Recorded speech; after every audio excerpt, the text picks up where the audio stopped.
On a trip to New York City's Booth Theater, I had the chance to meet with the multi-talented actor Cleavon Little. Most of us know him as the irrepressible sheriff from the film Blazing Saddles, but now he has returned to where it all began for him, the stage, to star with Judd Hirsch in the Broadway production of I'm Not Rappaport, a role, incidentally, requiring him to age 40 years. We had a chance to talk about that and more prior to that evening's performance. In this play, I'm Not Rappaport, you play the part of a man named Midge. Who do you draw upon as you become a man in his 80s? Anybody in particular? Well, I do draw upon my father. My father's 80 years old, so that certainly was a great asset in doing that, in terms of playing an old character. Also, as an actor, we have to observe behavior. I've always observed behavior of all kinds of people, specifically older people. I've really been fascinated by that, and it helped me to do it much easier. What specifically do you take from your dad in this part? Physical characteristics, speech? I think physical more than anything. The speech, I don't know where that quite came from. I do change the voice and make him, I'm an old man, let me tell you. And it probably is how I hear my father's voice. That may be true too, because he's quite a character in himself. And that was a big asset for me. Has your father seen you in the play yet? Not yet. I wanted him to come to see it now, but he said it was a little too cold. And at 80, it's a little bit difficult. And he has never been in this kind of climate, and I wouldn't want him here. So he and my daughter are going to come, which I'm real excited about. You mentioned, Cleavon, your daughter who lives in California. How often do you get a chance to see her with you being in New York? When I was living there, I would see her frequently, usually once or twice a week, because her mother and I are good friends. She's not my ex-wife, however. I should clear that up. And but we're real good friends, and I'd see her all the time. I just moved back to New York about a year and a half ago, so that's the only problem that bothers me, because I don't have access to seeing her as frequently. She has a wonderful stepfather who is her father. It's her other father, and I feel real secure that she's going to be fine. After success in films, like most actors, you lived in L.A. Now suddenly you come back to New York, and now you're living here. Why the switch? Happiness. I never knew what it was like to be happy until I came back to New York to do theater. Never knew the feeling. Stage is a whole nother area for me, because that's where I was born, to do the stage. It's what I love to do. It's where I feel most fulfilled, certainly. I have the immediacy of an audience and a reaction.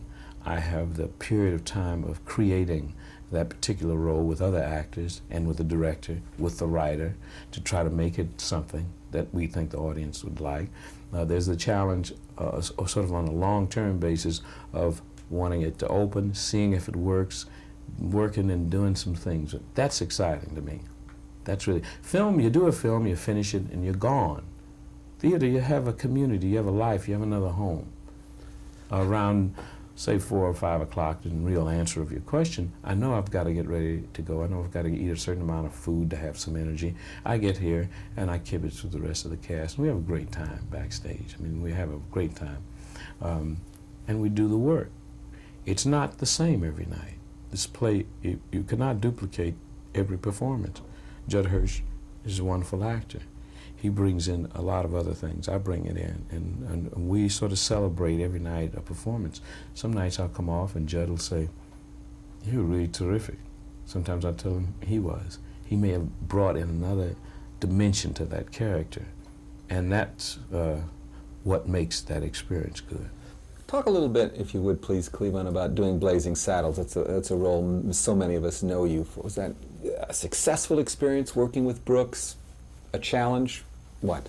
I was doing a television series at the time called Temperatures Rising, in which it was my first real experience in television. It was real fast. I had to learn sometimes 15 pages a day. It was a funny show the first year. It was hard work. I was in a disastrous marriage, and I was not happy at all. When I did Blazing Saddles, got separated at the time, the film, the character and the film all happened so quickly, I was not able to feel that I brought a certain creative input I mean, I sort of did what Mel wanted to do, and it was his film, more or less. I never felt that I expanded it as far as it could have gone, that character. You understand? Could you try? Could you try, or was it really no? Do what Mel says. Mel Brooks says.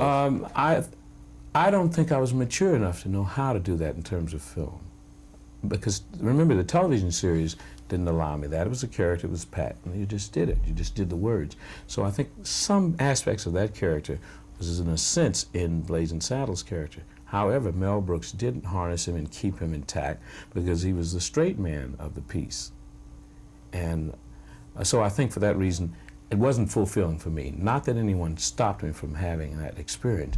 I may have stopped myself. The past 10, 12 years have not been those great years of doing great roles for me. Certainly haven't. Film, I've done one major role. That was in Blazing Saddles. After that, for 3 years, I didn't get offered. Why not? This, I don't know.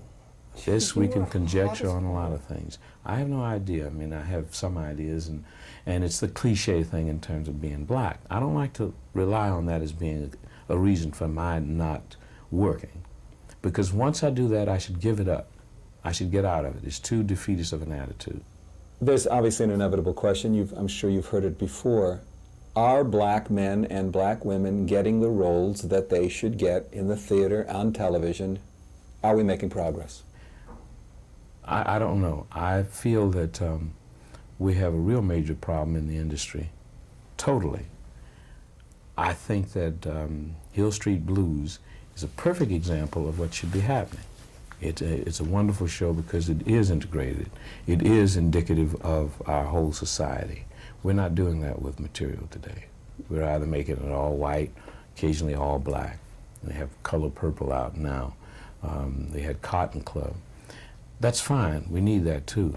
So where is the problem? It's not the general public. General public, it doesn't have that problem. Who's got the problem? The problem has to do with the producers and their own fears that this is not what the general public is going to want to see. General public wants to see a talent. They want to see someone talented. Proof of it has been with Eddie Murphy, Cosby, and Richard Pryor. The sad commentary from my point of view as an actor is that these are all comedians who act. They act all right, they're fine, but they do it out of a very specific kind of way. They also have the prerogative to go and do stand-up comedy. I'm talking about your James Earl Jones or your Moses Guns or your Cecily Tysons or your Roscoe Lee Browns. I'm talking about your Lou Gossetts and your Cleavon Littles. I'm talking about a lot of fine actors who should be doing roles that don't just call for black, but calls for best possible talent.